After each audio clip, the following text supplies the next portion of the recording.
আমারে মনে করিস না যে আমি বরিশালের তেনে বা শরীয়তপুরের তেনে লঞ্চের টিকিট কাইটা বা পদ্মা সেতুর হেপার টেনে আইছি।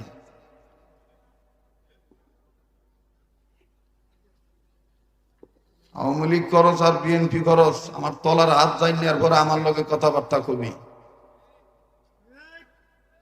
লুঙ্গি ভৈরা ঘুরি দেখে মফিজ মনে করিস না।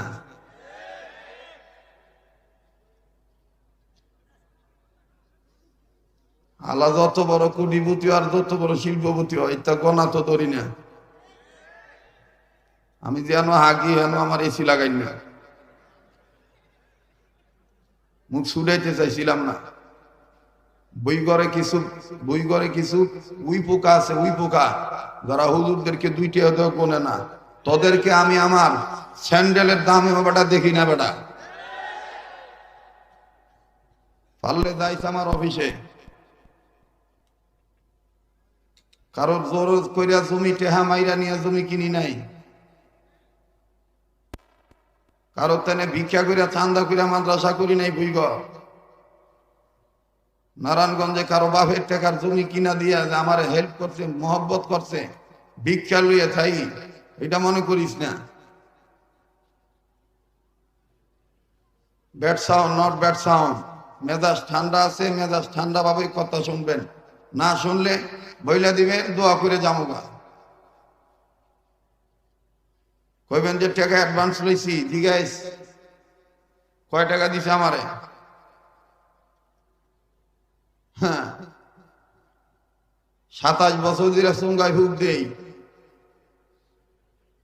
ওখানে না ডিজিটাল মৌলবি বাইরেছে।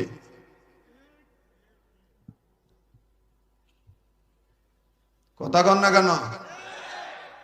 নিজের টাকা দিয়ে চলি দিকে নিজের কুলিতে তারা বলবেন যে হুজুর আমগো কাছে তো এগুলো আছে, আমার কাছেও আছে বেটা, এক কারে ফুটা করে ফেলাম।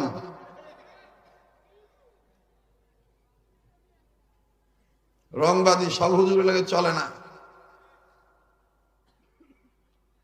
মেজাজটা খুব ঠান্ডা ছিল, যেটা ব্যাট সাউন্ড দিছে মনে করবি এটা জাউরা পোলা,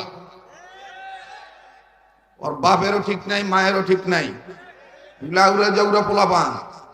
পারলে আমার সামনে আহিস, একবারে টান দিয়ে দূরের জিব্বাটা ছিঁড়া ফেলাম। নাইকার পোলা কোন হানকার জানি।